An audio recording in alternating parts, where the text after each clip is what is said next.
Shabbos Daf Chaf Dalit is primarily a discussion of the halachos of Al Hanisim for Chanukah and Yal V'Yavi for Rosh Chodesh. The Gemara will discuss three primary shilas. First of all, do you say Al Hanisim for Chanukah in Berachas Hamazon, in the benching?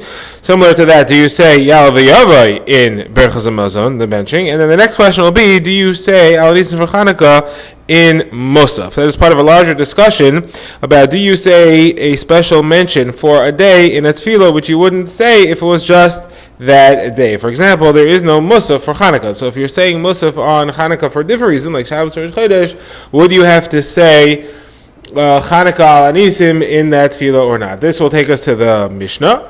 Just before the Mishnah, the Gemara goes back to our previous Mishnah and has one additional note on that as to what the Machlokes is about Chelev, and then we get to the next Mishnah, which discusses more of the oils which one is not allowed to use for Hadlakas Neros on Shabbos or Yom Tov, and we will see it when we get there. For now, let's begin the Gemara in Daf Chaf Daled. The Gemara's first shayla is: do you say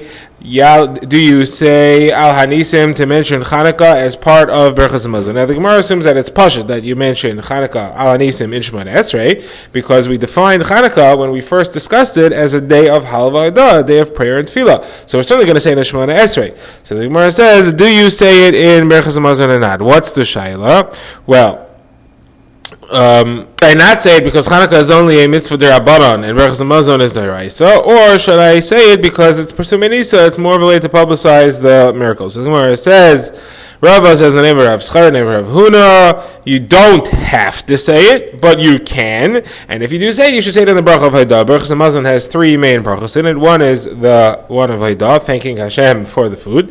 The other one is for Eretz Yisrael, and the third one is for Yerushalayim. So he says you should say it in the bracha of Haidah, thank Hashem for the food, because you are including it in your thank yous.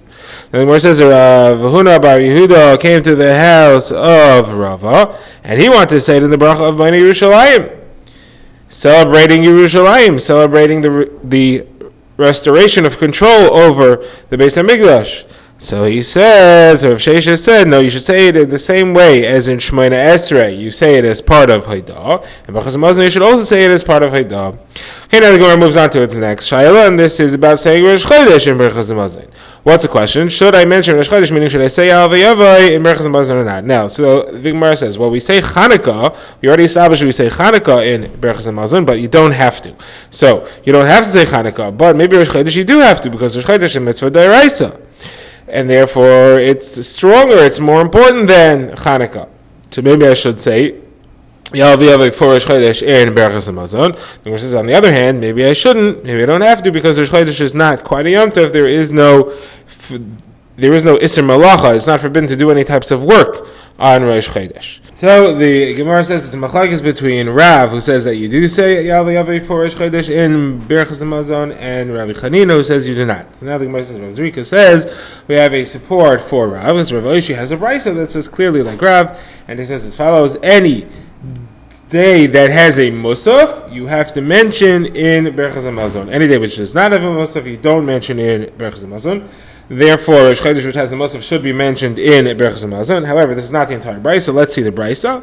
The brisa says as follows: any day which has musaf, for example, the brisa says Rosh Chodesh and Chal Moed, so Ma'ariv, Shachris, Mincha in Shemoneh Esrei, you have to mention something about the day, whether it's Yal V'Yavai or whatever it is. And now, if you didn't say it, you have to go back, you have to repeat Shemoneh Esrei. But you don't say Kiddush, there is no Kiddush necessarily, and you do have to mention it in Berachas Hamazon. That's our halacha.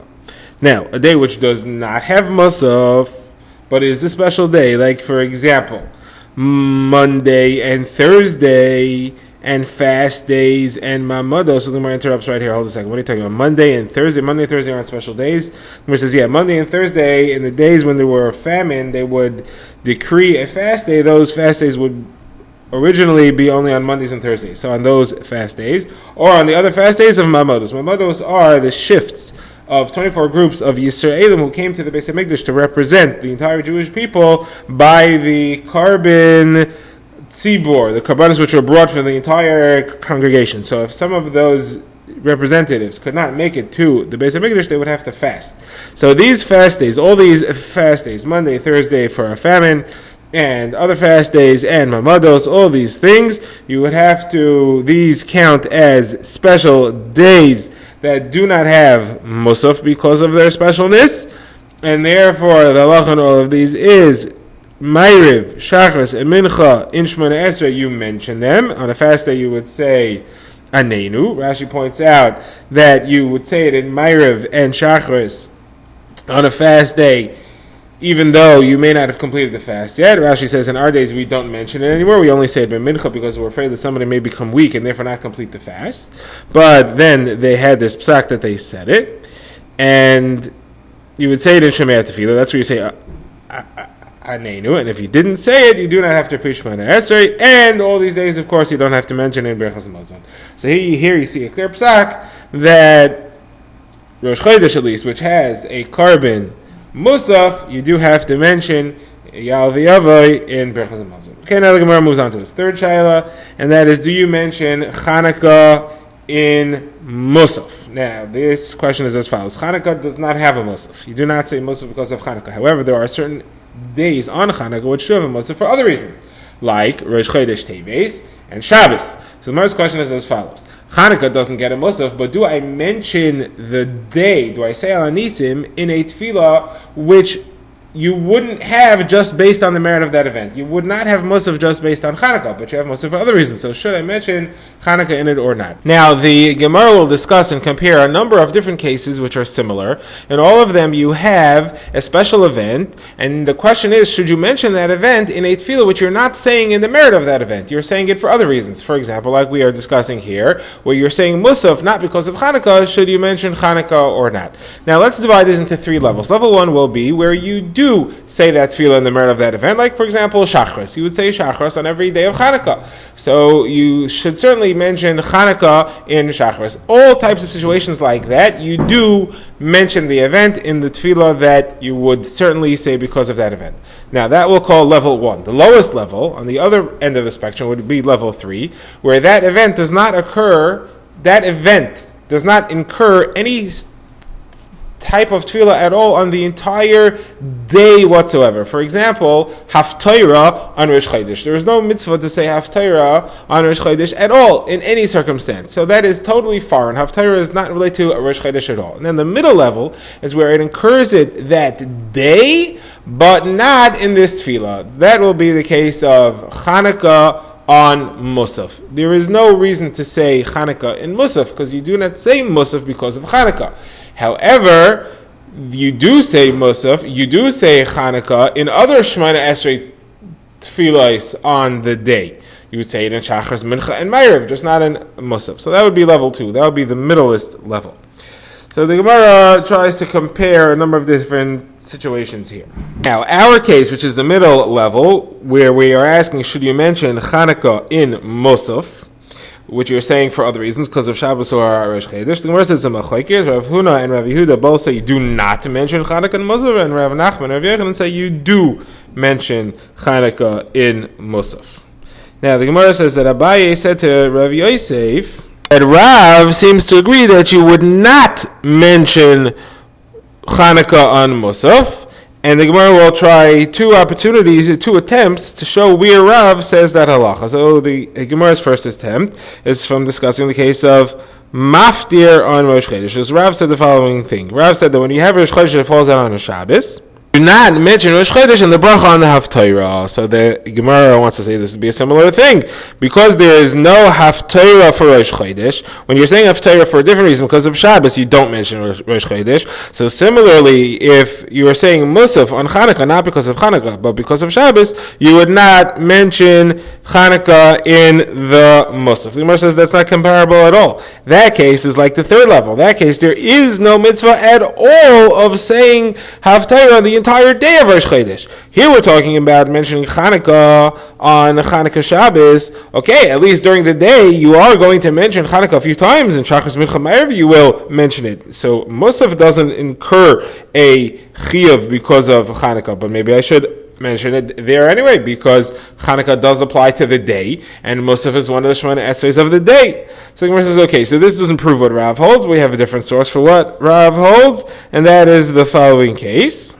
Yom Tov, which falls out on Shabbos. Now, in the days of Chazal, apparently, they laned Haftarah by Mincha on Shabbos. Rashi says it was a custom that was abolished by the Persians, and once it was abolished. Tosfos disagrees. He says this is not referring to Haftarah, it's referring to Ksuvim, laning. But either way, there was a laning from a Navi of some sort, which was performed on Shabbos Mincha, but it wasn't done on Yom Tov Mincha. So the question, the Gemara says, and the Gemara quotes from Rav, that if Yom Tov falls out on Shabbos, so you're laning Haftarah by Shabbos Mincha, but you're not going to mention Yom Tov in the brachas, because Yom Tov doesn't get a Haftarah by Shabbos Mincha. So here, you have a raya to our discussion, because Yom Tov doesn't get a Haftarah by Shabbos Mincha. But Yom Tov does get a Haftarah sometime during the day, it gets it by Shacharis. And yet, we say you don't mention it. So you see that any tefillah which you are saying, which you are not saying because of a certain event, you do not mention that event, even though you will mention that event at other times during the day. Right? That's why on Yom Tov, when you are laning Haftarah by Mincha, you wouldn't mention Yom Tov, even though you will mention it by the Haftarah in the morning. And therefore, Rav would also say that in the case of saying Chanukah, mentioning Chanukah on a day where you're saying Musaf, you would not mention it in the Musaf, because you're not saying Musaf because of Chanukah, you're only saying Musaf for other reasons, even though you are mentioning Rosh Chodesh at other times during the day. You are mentioning Chanukah at other times during the day, such as Shachris, Mincha, and Ma'ariv. Now, the Gemara says this is all very nice, but none of this is correct according to the halacha. The halacha is like Rabbi Shua ben Levi, that you do mention the event even in a tefillah which you aren't saying because of that event. And therefore, you would mention Chanukah on Musaf, during Musaf, and the proof to that is from Yom Kippur, which falls on Shabbos. Yom Kippur has an extra tefillah called Ne'ilah that you do not say on a regular Shabbos. But what happens if Yom Kippur falls on Shabbos? Then in Ne'ilah you'll still mention Shabbos, even though Shabbos does not incur its own Ne'ilah. So there you see a clear proof that even though the tefillah that you're saying, you're not saying because of a certain event, you would mention that event because it's part of the tefillahs of the day. Now the Gemara says that's the halacha, but that goes against another case.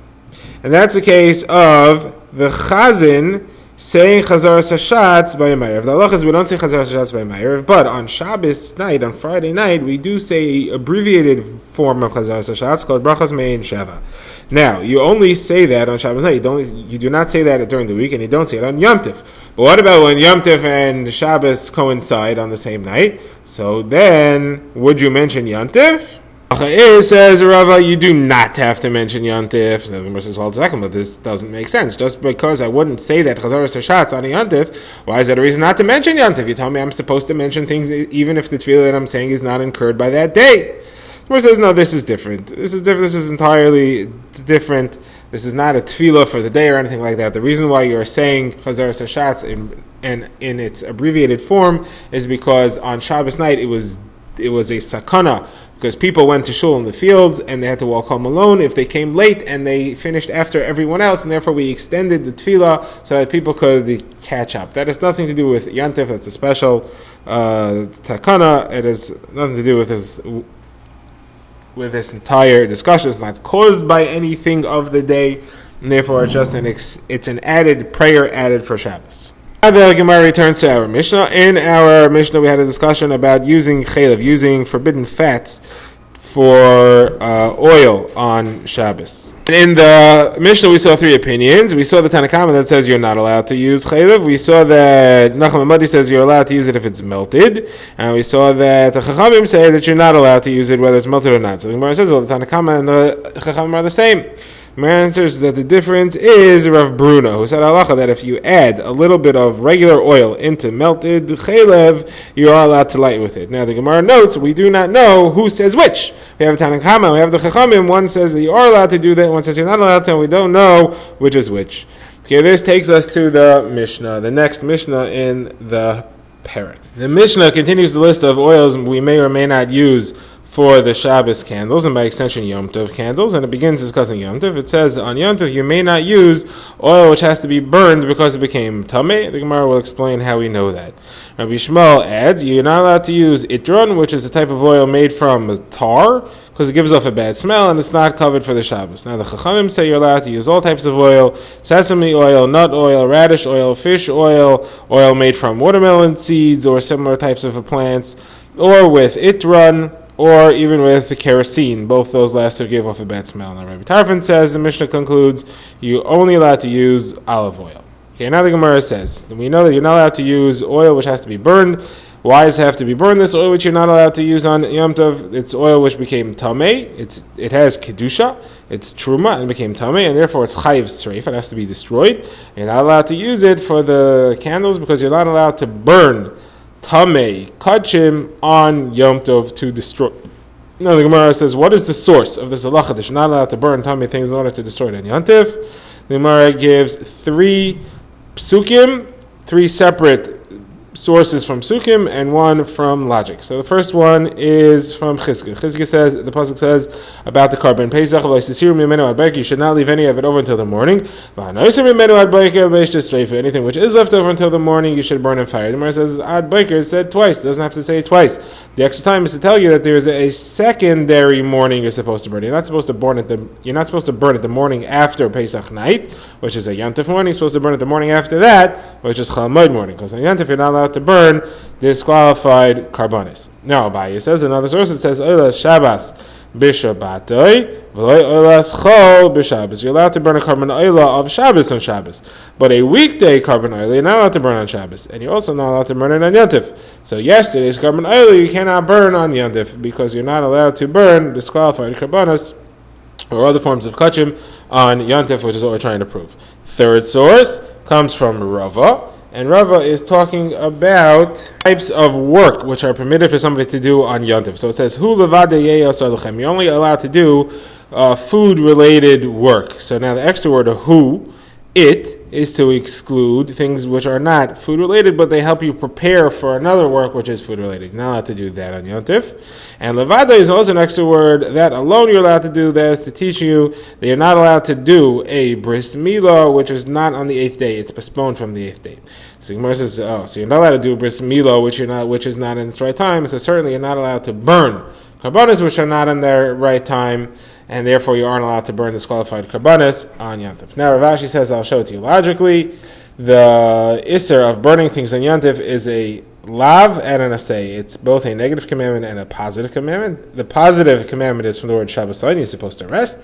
The negative commandment is where it says you should not do malachas aveda, kol malachas aveda lo yisasu.